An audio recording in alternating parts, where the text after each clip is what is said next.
La valorisation de la recherche par le partage, où en est-on? Didier Pourquerie, bonjour. Bonjour Jean-Philippe Denis. Didier Pourquerie, président de The Conversation France, l'association, et président de CapScience à Bordeaux.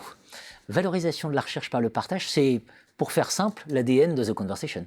Alors, c'est vrai que The Conversation s'est bâti en donnant la parole aux enseignants-chercheurs et en leur donnant un défi qui est de partager leur savoir avec le plus grand nombre, premièrement, et deuxièmement, d'inscrire ce partage dans un débat public ou le débat citoyen, donc avec une caractéristique un peu d'actualité, même si c'est une actualité très vaste. Ça peut être l'actualité de la recherche ou l'actualité quotidienne. Mais en tout cas, c'est le prisme. La valorisation de la recherche, bon, en général, on parle de valorisation parce qu'on dit, voilà, il y a la recherche, il y a des chercheurs qui trouvent des choses, ensuite ça devient des innovations, et ensuite c'est ça crée de la valeur, et c'est la valorisation. Ça, c'est une valorisation. C'est ce à quoi on pense généralement. Mais il y a une deuxième qui est la valorisation par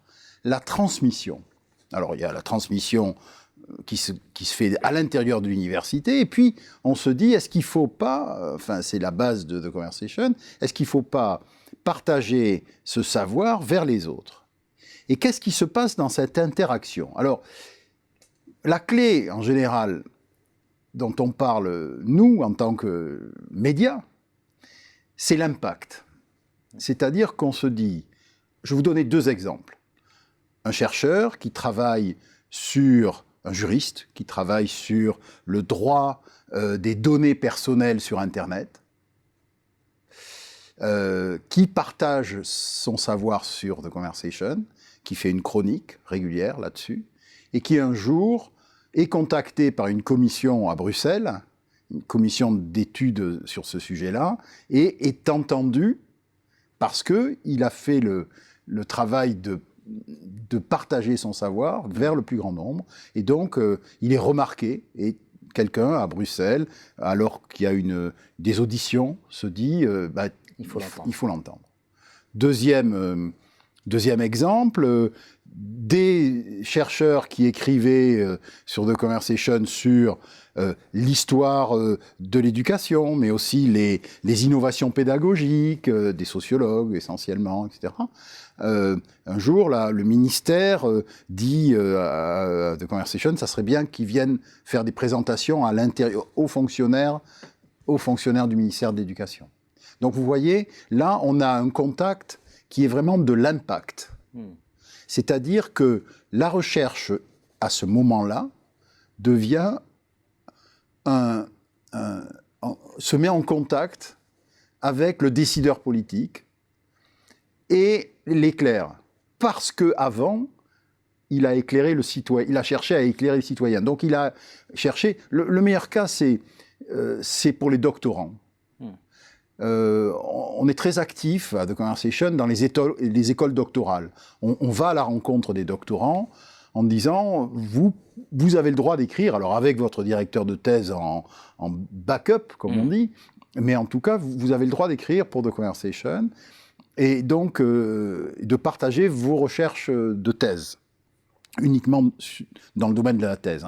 Et là, beaucoup de doctorants nous ont dit, le fait de faire l'effort de partager, le fait de faire l'effort de rendre accessible, simple,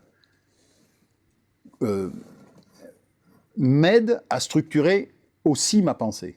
Donc il y a un autre aspect, c'est au-delà de l'impact, c'est dans la manière de réfléchir. Parce que vous le savez bien, hein, je veux dire, beaucoup de doctorants se sentent quelquefois assez renfermés pendant les années de thèse. Bien sûr. Ils sont dans leur bulle. Et nous, on leur offre la possibilité de sortir un peu de leur bulle en disant, si vous trouvez des choses à partager pendant votre thèse, pendant que vous faites des recherches, eh bien, profitez-en. Et là, souvent, ils en profitent. C'est-à-dire que... Et ils en profitent, et ce sont des bons clients, entre guillemets, parce qu'ils sont encore frais. C'est-à-dire qu'ils découvrent des choses en faisant leur thèse, où ils font un terrain, par exemple, et de ce terrain, quelquefois, on a des terrains qui sont de véritables reportages journalistiques. Il ne faudrait pas dire ça, je n'ai pas le droit de dire ça, bien entendu.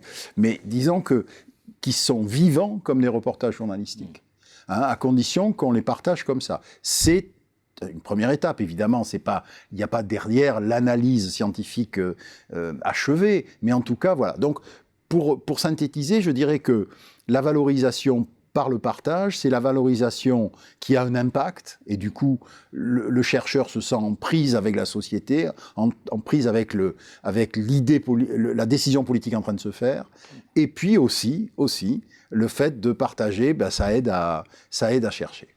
On l'oublie, mais qui dit valorisation dit valeur. Exactement. Valeur, c'est échange, c'est rencontre. C'est rencontre. C'est la valeur de la rencontre. C'est du transfert aussi. Merci Didier Pourquerie. Merci Jean-Philippe.